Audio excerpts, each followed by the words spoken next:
SANDHAN, All Gujarat Integrated Classroom. સેટેલાઇટના માધ્યમથી જોડતી કડી એટલે સંધાન.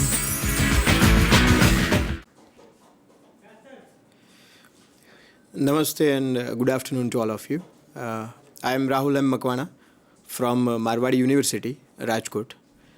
Today I am going to talk about improper integral, type 1 and 2. Let us say improper integral kind 1 and 2.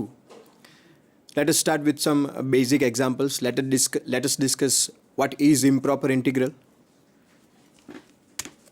Suppose we have 1 to 2, 1 upon x dx. See, over here lower limit is 1, upper limit is 2. Let us say 1 and 2 both are defined limits. Integrand f of x is 1 upon x. That does mean given integral is proper integral. What if I consider another integral in which we are considering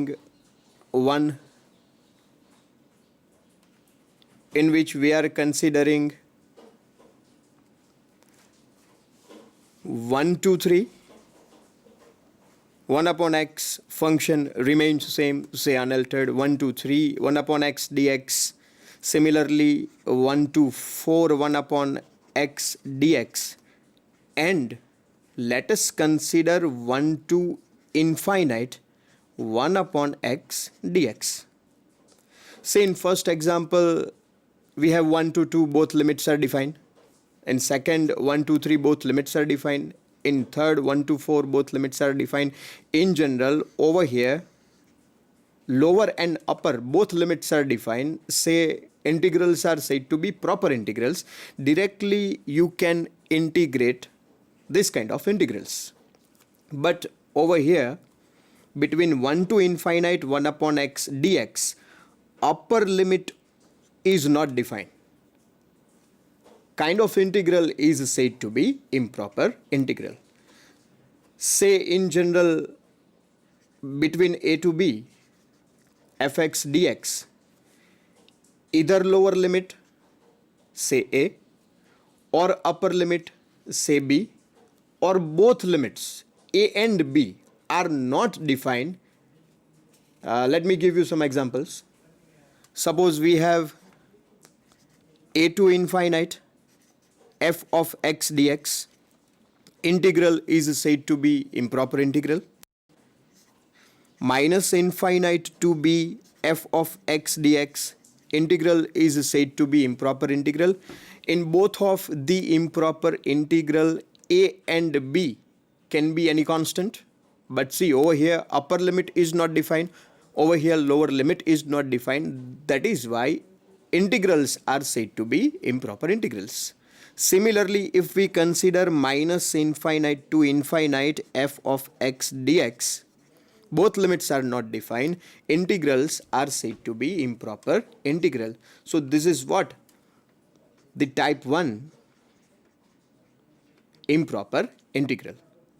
So now one question arises in our mind that how can we solve this kind of improper integral, or how can we convert this kind of improper integral into proper integral?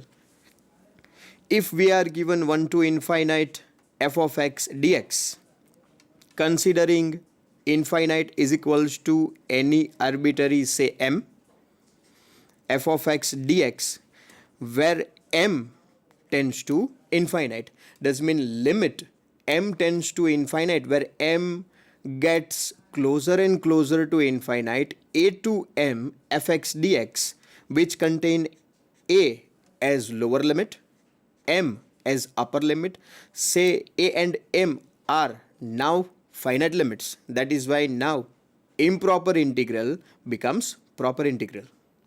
Similarly, in this second example, considering infinite is equals to m, it becomes minus m to b, f of x dx, in which again limit m tends to infinite gives minus m to b, where m is any arbitrary, 2 up to b f of x dx. That is the way we can integrate this integral between minus m to b. And similarly, let us consider minus m to plus m f of x dx, where limit m tends to infinite gives proper integral from improper integral. So that is the way we can consider, we can convert improper integrals into proper integrals. Let us see some examples. Let us consider 1 to infinite 1 upon x dx. As we discussed, 1 to infinite becomes 1 to m, where limit m tends to infinite, 1 upon x dx. Limit m tends to infinite. Integration of 1 upon x is log x, say log mod denominator log mod x, between 1 to m. That gives limit m tends to infinite. Applying simple fundas of integration, and that is log m minus log 1. Putting m in place of x, putting 1 in place of x, will get log m minus log 1 is equals to limit m tends to infinite. Log m minus log 1 is 0, and over here m tends to infinite gives log infinite, which is not defined, gives tends to infinite. This is improper integral. We convert this improper integral into proper integral, and we are getting area of that improper integral, that is infinite. And if area of any of the improper integral is infinite, integral is said to be divergent. Does mean if integral has finite unique number, integral is said to be convergent. If integral has either plus infinite or minus infinite, integral is said to be divergent. Let us see some slides. Let us discuss geometrical interpretation of improper integral, or what that function gives if integral is improper. See, we consider 3 examples. In first example, we have y is equals to 1 upon x square. We are considering infinite region. Under the curve, y is equals to 1 upon x square, above the x-axis, and to the right line of x is equals to 1. See, this is the graph of 1 upon x square. Let us start with 1. Lower limit of the function is 1. As I told you that let us consider 1 to 2, or 1 to 3, 1 to 4, similarly 1 to up to infinite. This 1 upon x square, say function, gets closer and closer to plus infinite, where we are considering a of t, area of or any arbitrary t less than 1, no matter how large t is we are considering, we are choosing. This is the simplification, this is the integration of 1 upon x square dx between 1 to infinite. See, if we simplify, we will get limit t tends to infinite. In place of infinite, we can consider t. As I consider in previous example m, let us consider t any arbitrary. Gives 1 minus 1 upon t, where t tends to infinite. And if you put infinite in place of t, you will get 1 upon infinite. 1 upon infinite is 0, gives 1. And answer of this integral, let us say area of this integral, is equals to 1, where 1 is a finite unique number, finite number. That's why this integral is said to be convergent. In some of the books we can use convergence also. The area of the shaded region approaches 1 as t tends to infinite. This is 1 to 2, area is 1 by 2. Between 1 to 3, area is 2 by 3. Between 1 to 5, this is 4 by 5. So 1 by 2, 2 by 3, it gets closer and closer to a 1, 4 by 5 to up to 1. That's why area of that integral, say 1 upon x square, is 1. Now we say that the area of the infinite region S is equal to 1, and we can write between 1 to infinite 1 upon x square, improper integral has area is equals to 1. Using this example as a guide, we define the integral of f, not a necessarily positive function, over an infinite interval as the limit of integral over a finite intervals. I told you that a to infinite becomes t tends to infinite, a to t, f of x dx. Similarly, minus infinite to b becomes t to infinite, t to b, where limit t tends to infinite, f of x dx.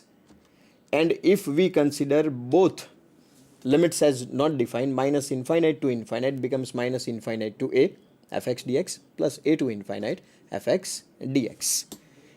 If integral has finite a limit, integral is said to be convergent. And if integral has plus or minus infinite, limit does not exist, we can say integral is divergent. Let us consider some examples. Over here in general, y is equals to f of x is given between a to infinite. It gets closer and closer to infinite, where f of x is greater or equal 0. Does mean this is appropriate because a to infinite fx dx is the limit as t tends to infinite of the area under the graph of f from a to t.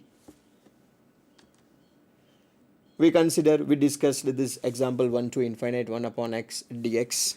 This is the solution of that example, which gets closer and closer to infinite. That does mean this improper integral has area which is not defined. That's why this integral is said to be divergent.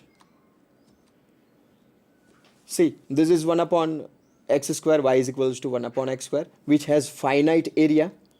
If you remember, it gets closer and closer to 1. Another example, y is equals to 1 upon x, function is 1 upon x, which has infinite area between 1 to infinite, similarly between 1 to infinite. So this function is divergent, while 1 upon x square is convergent. If we consider 1 upon x cube, 1 upon x raised to 4, 1 upon x raised to 5, and so on, we will get finite area.